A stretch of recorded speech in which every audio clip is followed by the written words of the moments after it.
Gettysburg, Pennsylvania, July 1863. The deadliest battle in American history had just ended. 50,000 men were dead, dying, or wounded across miles of scorched Pennsylvania farmland. The smell of death was so thick you could taste it from miles away. Both armies had pulled back. Burial details were moving through the carnage, completely overwhelmed by what they were seeing. But in the middle of one blood-soaked field, something stopped them cold. A dog, a scrappy little brindle Bull Terrier, maybe 30 pounds, soaking wet, was standing over a pile of Union dead, soldiers from the 11th Pennsylvania Infantry. When the burial crew got close, she growled.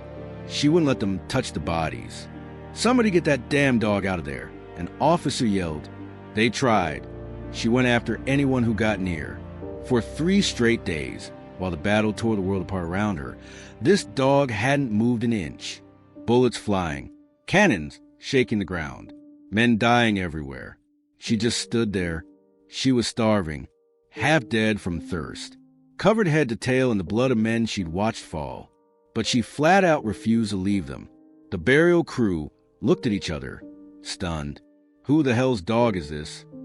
A wounded survivor spoke up from a stretcher, tears running down his face. "She's ours, named Sallie, and those are her boys." This is the true story of the most loyal dog of the Civil War. Spring of 1861. America was ripping itself apart at the seams.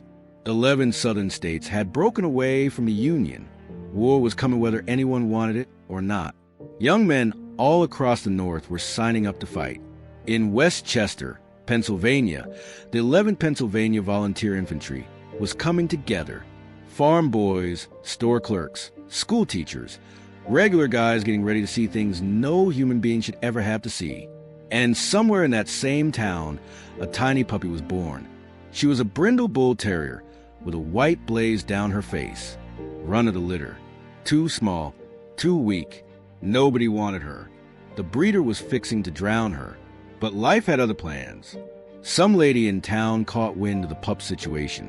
Figured the soldiers might want a mascot, something to remind them of home when things got ugly. She bundled up that little dog and walked her right into camp. The men crowded around, and a bond was formed that would outlast the war itself. The soldiers named her Sallie. Some folks say it came from a popular song back then. Others swear she was named for some soldier's girl back home. Truth is, nobody really knows anymore. What everybody does know is how fast she became one of them. Sallie figured out how to march in formation. She'd trot alongside the men during drills, keeping step like she'd been doing it her whole life. When they double-timed it, she ran. When they halted, she stopped. Colonel Richard Coulter, the regimental commander, took her in as his own. But really, Sallie belonged to every man in that unit. One night, an old sergeant watched her sleeping by the fire, surrounded by young soldiers who doted on her like she was their own kid. He shook his head. "That dog's gonna see some awful things," he muttered. "And when the shooting starts, she'll bolt. They always do." The younger soldiers just laughed it off. They had no idea. If Sallie's story already has you hooked, smash that subscribe button. Every single week, we dig up true stories of courage and loyalty that history tried to forget. All right, let's keep going. Their first real fight came at Cedar Mountain, Virginia, August 1862. Sallie was right there with them. There'd been a whole debate about what to do with her. Some guys wanted to drop her off with civilians. Others figured she should stay back at camp where it was safe. But when the regiment marched toward the thunder of the guns, Sallie marched right along with them. Nobody had the heart to stop her. The fighting was absolute hell. Musket volleys cracking like rolling thunder. Artillery rounds turning the earth into geysers of dirt and body parts. Men going down left and right, screaming, bleeding out, and smack in the middle of all that chaos, a little brindle dog was running back and forth along the Union line. Not running away, barking her head off. The soldiers swore up and down she was cheering them on, pushing them forward. When they charged, she charged. When they held the line, she planted herself right beside them. When the smoke finally cleared and the Confederates fell back, Sallie was still standing, caked in mud and gunpowder residue. ears probably ringing from the cannon fire. But alive, the men couldn't wrap their heads around it. "I figured she'd run for sure," the old sergeant admitted, choking up. "I was dead wrong." From that moment on, nobody questioned whether Sallie belonged with them. She was a soldier now. She'd earned it the hard way. And over the next 2 years, Sallie would be in every major engagement the Army of the Potomac fought. But one battle would cement her legacy forever. Gettysburg was coming. The march to Gettysburg damn near killed them. July 1863. Temperatures pushing past 90 degrees. Men dropping from heat stroke left and right. Water running low. Morale in the gutter. The Confederate Army, under Robert E. Lee himself, had invaded the North. Everything was riding on what happened next. Sallie walked every single step of that march. Her paw pads cracked and bled on the rocky Pennsylvania roads. She was panting like crazy in that brutal heat, but she never once fell behind. The men shared their canteens with her, took turns carrying her when she started limping, protected her like she was their own flesh and blood, because by then, that's exactly what she was. Sallie had become way more than just a mascot. In the nightmare of war, she was the only innocent thing these men had left, the only pure soul in a world that had gone completely insane with killing. When they looked at her, they could still remember what life was like before all of this. She reminded them of their dogs back home, their families, their humanity, in a war that was stripping them of everything good. Sallie gave them something to protect, and she gave them comfort right back. When soldiers woke up in cold sweats from nightmares, Sallie was there, pressing her warm little body against them. When men broke down crying over dead buddies, she just sat beside them, quiet. She couldn't stop the war, couldn't save their lives, but she could be there. And sometimes, that's the only thing that matters. On July 1st, 1863, the 11th Pennsylvania reached the outskirts of Gettysburg. They could already hear the battle raging. Colonel Coulter looked down at Sallie, then at his men. "Whatever goes down out there," he said quietly, "we stick together." Nobody realized how hard those words were about to be tested. The Battle of Gettysburg kicked off in pure chaos. First day, July 1st, the 11th Pennsylvania got thrown into the meat grinder near some unfinished railroad cut. Confederate forces were steamrolling the Union lines. Sallie was right up front. Same as always. The fighting was apocalyptic, men dropping by the score. The regiment was getting torn to shreds. Colonel Coulter went down, then another officer, and another. The chain of command collapsed. It turned into every man for himself. In the confusion, Union forces fell back to the streets of Gettysburg itself. Thousands of soldiers streaming backward, scrambling to reach the high ground at Cemetery Hill. But Sallie didn't fall back. Whether she got confused in all the chaos or just flat out refused to leave, nobody knows for sure. But when the regiment regrouped on Cemetery Hill and took a head count, Sallie was gone. The men were gutted. "She's gone," somebody said. "Has to be." Nothing could have made it through that. For the next 2 days, the battle raged on. Pickett's Charge, the Devil's Den Little Round Top, the bloodiest fighting in American history. And every single night, the men of the 11th Pennsylvania lay awake thinking about their dog. Was she dead? Had the rebels grabbed her? Was she lying wounded somewhere in that hellscape, waiting for help that wasn't coming? The truth was wilder than anything they could have imagined. Sallie was still out on that battlefield, right smack where the regiment had first engaged the enemy. Somehow, in the chaos of the retreat, she'd gotten separated from her soldiers, and like a lost kid looking for her parents, she'd gone back to the last place she'd seen them, the field where they'd fought, the field where so many of them had fallen. For 3 straight days, while 50,000 men killed each other all around her, Sallie and Jarrett stood guard over the bodies of the 11th Pennsylvania. Didn't eat a thing, didn't drink, didn't sleep, bullets zipping overhead, artillery shells blowing craters nearby, soldiers from both sides passing within arm's reach. She never budged. Confederate soldiers spotted her and reportedly stopped dead in their tracks. One rebel officer supposedly ordered his men to leave her alone. "That dog's got more loyalty than half the men I commanded," he allegedly said. Union burial parties came to collect the dead. Sallie attacked them, snapping and snarling, driving them back. Those were her boys. She wasn't letting strangers touch them, not until her people came back. 3 days of sweltering July heat.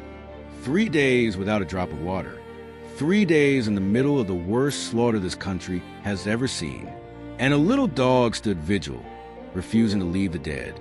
When the battle finally ended and survivors of the 11th Pennsylvania made their way back to recover their fallen brothers, they found Sallie exactly where they'd left her, starving, half dead from dehydration, barely able to stand, but still on guard.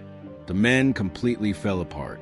Hardened combat veterans who'd watched friends die for 2 solid years broke down sobbing at the sight of their dog. She'd done what none of them could.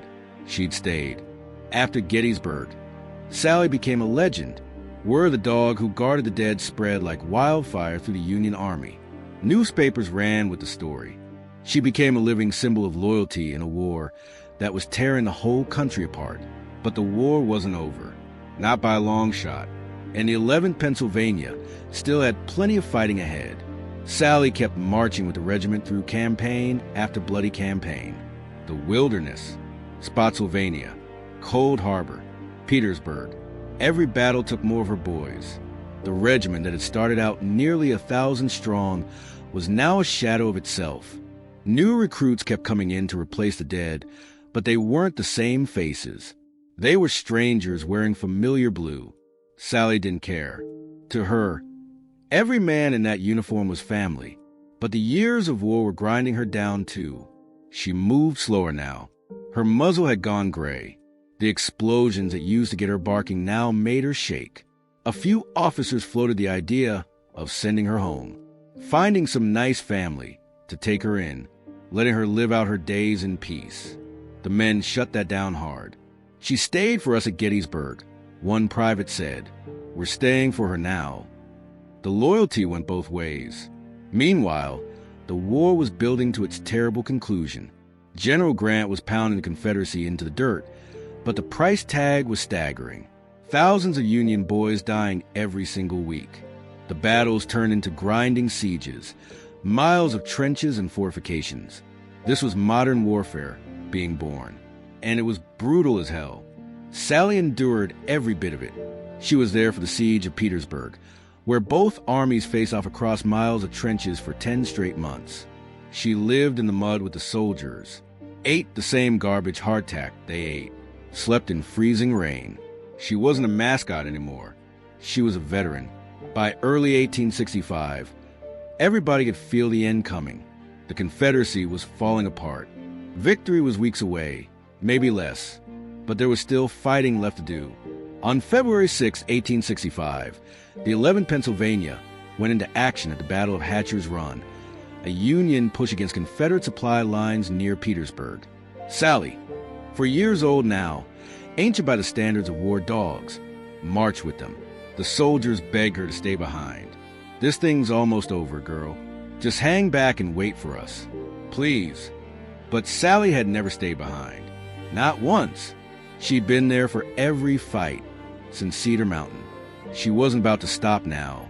The attack jumped off at first light. The Confederates had dug in hard. The fighting was up close, vicious, no holds barred. Sallie ran along the lines like she always did, barking up a storm. And then a bullet found her. She dropped in the middle of the charge. The soldiers around her froze solid. In the middle of the firefight, men stopped shooting to stare at the little dog bleeding out in the snow. Orders were to keep pushing forward. Stopping meant dying. But these men couldn't leave Sallie. Under enemy fire, with rounds cracking past their ears, soldiers from 11th Pennsylvania stopped cold. They dug a grave right there on the battlefield. They buried their dog with full military honors, while men died around them, while the battle raged on. They weren't leaving her body behind, just like she refused to leave theirs at Gettysburg. This story is heading toward its emotional peak, but there's still more to tell. If you want to see how Sallie's legacy lives on 160 years later, make sure you're subscribed and hit that bell so you never miss a video. The call to stop and bury Sallie could have gotten every one of them killed. Captain William Terry wrote about that moment years later. The men wouldn't move forward until they'd paid proper respects to their fallen comrade. I couldn't order them to advance. No officer could. Sallie had earned her burial, and by God, she was going to get it. Under direct fire from Confederate rifles, the soldiers worked fast. They scraped out a shallow grave in the frozen ground, laid Sallie's body inside, covered her with dirt and snow. Someone said a prayer. Someone else wept openly. And then they got back to the fight. The battle went on for hours. More men from the 11th Pennsylvania fell that day. More graves got dug. But the soldiers agreed later. Sallie's burial hit different. She wasn't just a dog to them. She was everything they were fighting for, wrapped up in one scruffy little package. Loyalty, sacrifice, the refusal to abandon the ones you love, even when it costs you everything.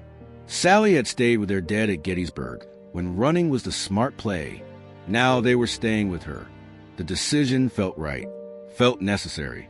Captain Terry wrote, "In 4 years of this war, I witnessed countless acts of heroism. Men charging cannon batteries, boys refusing to give ground, soldiers laying down their lives for each other. But I never saw a single thing that moved me like watching those men stop under fire to bury their dog." The 11th Pennsylvania kept fighting until the war ended 2 months later. They were there at Appomattox when Lee handed over his sword. But they never forgot Sallie. In the years after the guns went quiet, survivors of the regiment would tell her story at every reunion. Their kids grew up hearing about the dog who stayed at Gettysburg. Their grandkids heard it too. Sallie Ann Jarrett became immortal, not through monuments or history books, not yet anyway, but through memory, through the tears of old men who still saw her face in their dreams, through a story that refused to die. And in 1890, a quarter century after the war ended, the surviving veterans of the 11th Pennsylvania decided memory wasn't enough anymore. They wanted something permanent, something that would stand forever, something that would tell the world, this dog was here, this dog mattered, this dog was one of us. They commissioned a monument at Gettysburg, and they made damn sure Sallie was part of it. The 11th Pennsylvania Infantry Monument stands on Oak Ridge at Gettysburg to this day. It marks the exact spot where the regiment fought on the first day of that battle, where they held the line until they couldn't hold it anymore, where so many of them gave their lives. And at the base of that monument, cast in bronze, lies Sallie Ann Jarrett. She's laying down, facing the field where she kept her 3-day vigil. Her posture is calm but alert, like she's still watching, still waiting for her boys to come back. The monument was dedicated in 1890. The surviving veterans were old men by then, gray, weathered, still carrying the weight of the war in their bones. But when they laid eyes on Sallie's likeness, they wept like little kids.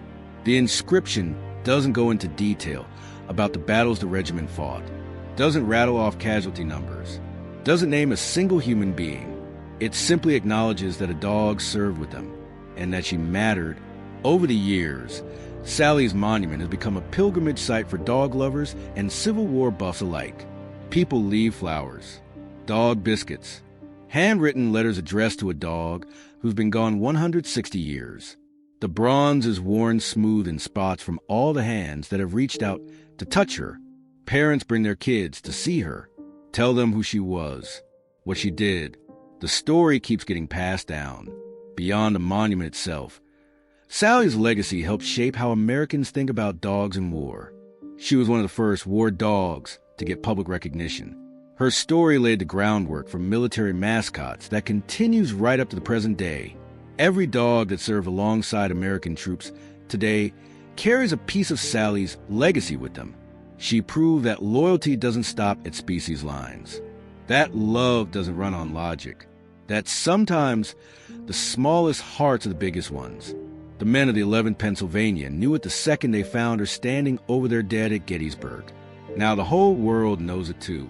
Sallie Ann Jarrett never understood war, never understood why men slaughtered each other, never grasped nations or slavery or politics. She only understood one thing. These were her people, and she would never leave them, not in life, not in death. The Civil War ground to a halt on April 9th, 1865. The men of the 11th Pennsylvania headed home. Some went back to farming. Others opened shops. A few lit out for the western frontier, chasing fresh starts. But not a single one of them forgot. Every year, on the anniversary of Gettysburg, the survivors would get together. They'd have a few drinks, swap stories, let the tears flow, and they'd talk about Sallie. Remember when she charged that battery at Fredericksburg? Remember how she wouldn't eat a bite till every man had chow? Remember Gettysburg? They always remembered Gettysburg. As the decades rolled by, the veterans passed away one by one. The last survivors of the 11th Pennsylvania died off in the early 1900s, taking their first-hand memories with them. But the story lived on, because stories like Sallie's don't just disappear. They get handed down, written down, cast in bronze.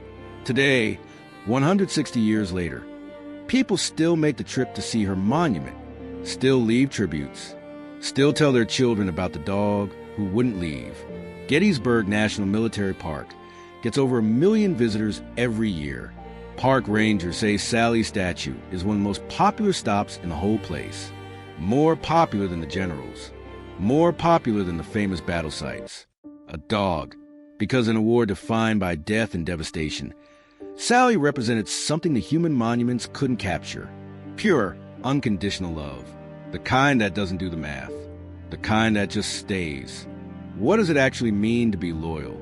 We throw the word around like it's nothing. Loyal customers, loyal fans, loyal friends.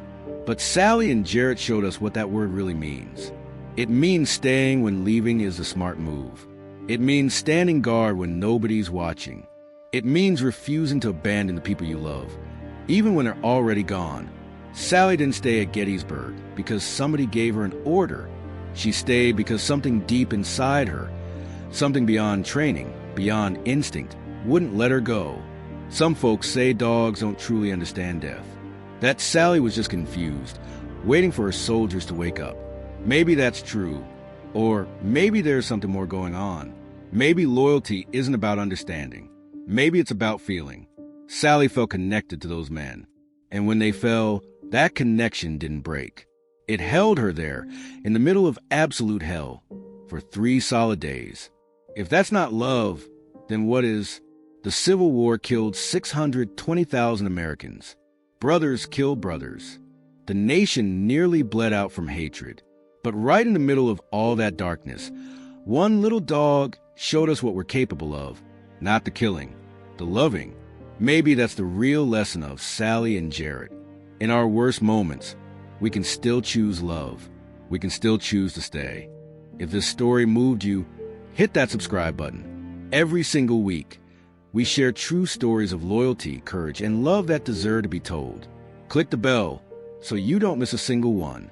And share Sallie's story with somebody who needs to hear it. Thanks for sticking around till the very end, just like Sallie did. If her story hit you in the feels, click right here to watch the story of Sergeant Stubby, another war dog who made history. Or click over here for more incredible true stories. Catch you in the next one.